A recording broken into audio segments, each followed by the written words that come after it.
சற்று முன்பு திருட்டுத்தனமாக ஆங்காங்கே ஒரு மாவட்டத்தில் வெயில் அடிக்குது, சிசிடிவி கேமராக்கள் செயலிழக்குது. ஓகே, சத்தியமா ஹீட்டா ஓவரா ஹீட் இருக்கும் போது பாத்தீங்கன்னா டெக்னாலிக்கலா இப்ப ஒட்டுமொத்தமா பாத்தீங்கன்னா தொழில்நுட்ப சாதனங்கள் செயலிழந்து போகலாம்ன்றது நிபுணர்களுடைய கருத்து. ஒரு தொகுதினா பரவாயில்ல, மற்ற தொகுதியில நீலகிரியில பாத்தீங்கன்னா ஆட்டோமேட்டிக்கா சிசிடிவி கேமரா ஓட்டிங் நம்ம போட்டு வச்சிருக்கோம்ல, அதுக்கு அந்த ஸ்ட்ராங் ரூம் சொல்லுவாங்க. ஸ்ட்ராங் ரூம்னா என்னன்னா, துணை ராணுவ படையே துப்பாக்கியோட போனாலும் ஒன்னுத்தையுமே அங்க கிழிக்க முடியாது. ஓகேங்களா? இந்த ஒரு சூழ்நிலையில தான் பிஜேபியின் வேலைகள் தொடங்கி விட்டதோ அப்படின்றது தான் இந்த வீடியோவில் நம்ம பார்க்க போறோம்.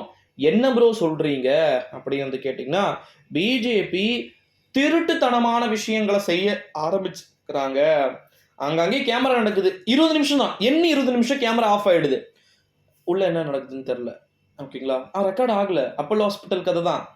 உள்ள என்ன நடக்குது, எதனா திருட்டுத்தனம் பண்ணீங்கன்னா என்ன தெரியும்? ஒண்ணுமே தெரியாது.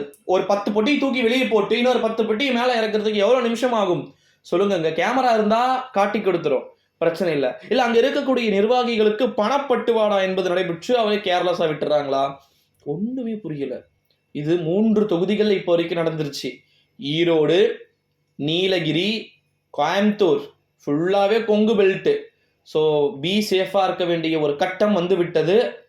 அங்கங்க நிர்வாகிகள் இருப்பாங்க, ரொம்ப உஷாரா இருக்கணும். ரொம்ப என்ன சொல்றதுன்னு தெரியல. சுத்தி அங்கங்க 4 பக்கமும், இப்ப எங்களுடைய மாவட்டத்திலையும் ஒரு கல்லூரியில் வைக்கப்பட்டிருக்கு. ஓகேங்களா? வடக்கு, மேற்கு, தெற்கு, கிழக்குன்னு சொல்லிட்டு 4 பக்கமும் 4 போலீஸ். Just 4 police. அங்க அவுட்டர்ல 20-30 போலீஸ் உள்ள ஸ்ட்ராங் ரூம்ல. ஏகப்பட்ட safety measurement, camera, CCTV footage எல்லாமே கரெக்டா போயிட்டு இருக்கக்கூடிய ஒரு சூழ்நிலையிலே அங்கங்க இது மாதிரி விஷயம் வரது சரியா படவில்லை. ஏதோ ஒன்று நடக்க போகிறது. ஸோ ஒருவேளை கோயம்புத்தூர் தொகுதியில் அண்ணாமலை ஜெயிச்சாலோ, பிஜேபி சொல்றாங்க பார்த்தீங்களா, நான் 2 லட்சம் வாக்குகள் வித்தியாசத்தில் வெற்றி பெறுவேன். எந்த லட்சணத்தில் நீங்க சொல்றீங்க? பிஜேபியை பொறுத்த வரைக்கும் நோட்டாவுக்கு கீழ் தான். ஓகேங்களா? அவ்வளோ தில்லா சொல்றாங்கன்னா என்ன பண்ண போறாங்க? ஸ்ட்ராங் ரூம்னா ஓப்பன் பண்றதுக்கு 1 நிமிஷம் ஆகாது பிஜேபிக்கு. எதனா திருட்டுத்தனமான வேலைகள் பண்றாங்களா?